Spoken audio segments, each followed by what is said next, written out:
کیا مردے کو پتہ ہوتا ہے کہ ہم مر چکے ہیں؟ مفتی صاحب میرے دماغ میں بہت دن سے ایک سوال ہے، اس کا جواب نہیں مل رہا ہے۔ کیا مرنے والا شخص یہ جانتا ہے کہ میرا انتقال ہو چکا ہے؟ اس کو کیسے پتہ چلتا ہے کہ میں مر چکا ہوں؟ دیکھیے، جب کسی شخص کا انتقال ہو جاتا ہے تو اس کو یہ پتہ چلتا ہے کہ میرا انتقال ہو چکا ہے، یا اسے پتہ نہیں چلتا ہے، کیونکہ موت کو نیند کی بہن کہا گیا ہے۔ تو نیند میں تو انسان کو کچھ بھی پتہ نہیں چلتا ہے، وہ سو رہا ہوتا ہے تو اسے یہی نہیں پتہ ہوتا ہے کہ ہم کون ہیں، کیا ہیں، یا ہماری کوئی دنیا بھی ہے، یا ہمارے عزیز و اقارب بھی ہیں، کوئی اس کو کچھ خبر نہیں ہوتی ہے۔ یہاں تک اس کو اتنی بھی خبر نہیں ہوتی ہے کہ ہم کتنا سو رہے ہیں، اسے بھی نہیں پتہ ہوتا ہے کہ ہم سو رہے ہیں۔ خواب میں تو بالکل اسے کسی چیز کی ٹینشن ہی نہیں ہوتی ہے،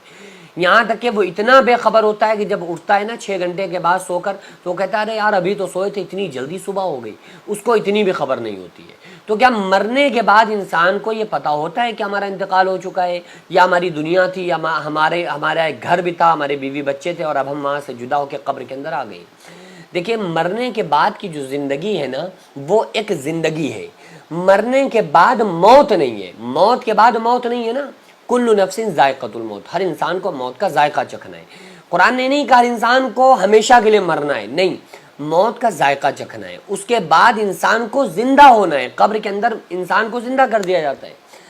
اب اس کے بعد اس کی روح کو جب اس کے جسم کے اندر واپس کیا جاتا ہے، اس کو اٹھا کے بیٹھا دیا جاتا ہے، وہ ہوش میں آ جاتا ہے، اسے پتہ ہوتا ہے کہ ہمارا انتقال ہو چکا ہے۔ اسے معلوم، یہاں تک کہ جب اس کی روح نکل جاتی ہے اسی وقت اسے محسوس ہو جاتا ہے کہ ہماری روح ہمارے جسم سے نکل چکی ہے،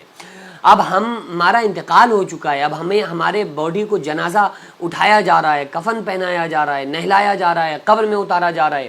نیک بندہ کہتا ہے جلدی پہنچا دو، گناہگار بندہ کہتا ہے کہ مجھے مت قبر میں لے کر کے جاؤ۔ یہ ساری منزلیں جو ہیں وہ سب جانتا ہے انسان، اور جب وہ یہ بھی کہنے کی کوشش کرتا ہے کہ اے لوگوں، جو نیک بندہ ہوتا ہے نا، وہ کہتا ہے میرے لیے رونا بند کرو اور اچھے عمل کرنا شروع کر دو، اور گناہگار بندہ یہ کہنے کی کوشش کرتا ہے مجھے مت لے کر کے جاؤ قبرستان میں۔ تو اسے سب پتہ ہوتا ہے، اسے معلوم ہوتا ہے کہ ہماری فیملی ہے، ہمارے گھر والے، ہمارا مکان، ہماری دنیا سب چھوٹ گئی۔ حضرت مولا علی فرماتے ہیں الناس نام، پوری دنیا سو رہی ہے،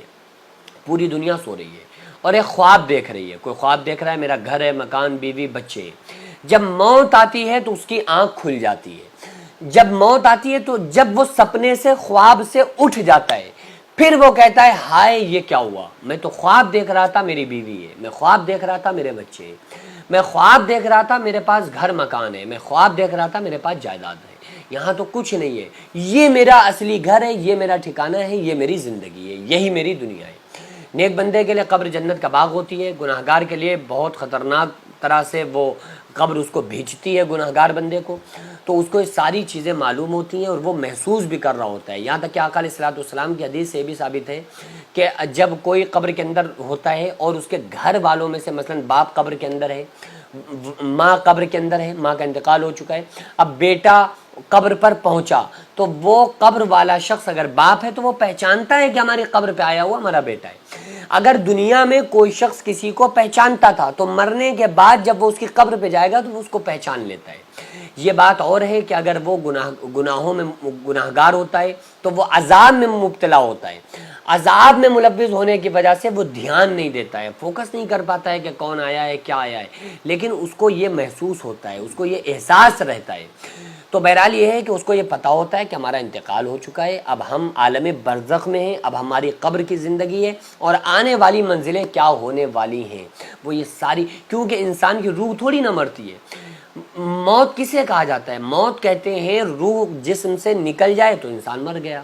لیکن وہ روح تھوڑی مرتی ہے، روح ہمیشہ زندہ رہتی ہے، اور اس روح کا جو تعلق ہوتا ہے وہ اس کے جسم کے ساتھ ہمیشہ رہتا ہے، ضرور رہتا ہے، چاہے اس کی باڈی کو قبر کے اندر رکھا جائے، یا اس کو جلا دیا جائے، یا اس کو بہا دیا جائے، یا اس کی باڈی کو چیل اور کوے کھا جائیں، شیر کھا جائے، کوئی جانور کھا جائے، اس کے جسم کا پتہ بھی نہ چلے، اس کی باڈی کا نام و نشان باقی نہ رہے، لیکن پھر بھی اس روح کا تعلق اس جسم کے ساتھ ضرور رہتا ہے۔ اب آپ کہیں گے کیسے رہتا ہے؟ اللہ کی قدرت ہے، اللہ تعالیٰ نے ماں کے پیٹ میں جب کوئی سیمپل نہ تھا تو بنا دیا، پیدا کر دیا، اللہ یہی تو فرما رہا ہے۔ اللہ تعالیٰ فرما رہا ہے کہ یہ لوگ جو یہ باتیں کرتے ہیں کہ ہمیں کون زندہ کرے گا اور ہمارے باپ داداؤں کو کون زندہ کرے گا، جب ہڈیاں بھی ان کی نام و نشان نہیں رہی، تو اللہ فرما رہا ہے نبی صلی اللہ علیہ وآلہ وسلم آپ ان سے کہو کہ بھلا پہلی بار پیدا کرنا مشکل ہے یا دوبارہ کا پیدا کرنا؟ اللہ کے لیے تو کچھ بھی مشکل نہیں ہے، لیکن اللہ تعالیٰ نے جب وہ پیدا کر دیا جب کچھ نہ تھا، جب کوئی کچھ تھا ہی نہیں، نام و نشان بچے کا نہیں ہوتا ہے، اور اللہ تعالیٰ ماں کے پیٹ میں پیدا کرتا ہے، اس کو پرورش کرتا ہے، بڑا کرتا ہے، 9 مہینے کے بعد وہ بچہ دنیا میں آتا ہے، تو جب اللہ تعالیٰ نے بغیر نام و نشان کے پیدا کر دیا تو اللہ تبارک و تعالیٰ کو اس کی باڈی کو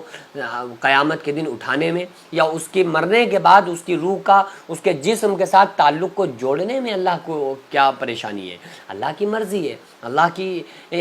کی قدرت ہے، اللہ کی طاقت ہے، ان اللہ علی کل شیء قدیر، اللہ تعالیٰ ہر چیز پہ قدرت رکھتا ہے، اللہ تعالیٰ ہر چیز پہ قادر ہے۔ تو یہ چیزیں ایمانیات میں ہیں کہ والبعث بعد الموت، مرنے کے بعد اٹھائے جانے پر، اور یہ چیز جو ہے یہ عقائد میں ہے، یعنی کہ ایمانیات میں شامل ہے۔ اگر کسی انسان کا اس سے ذرا سا بھی اس کا دماغ ہٹے گا تو وہ انسان مذہب اسلام سے اس کا تعلق ختم ہو جائے گا۔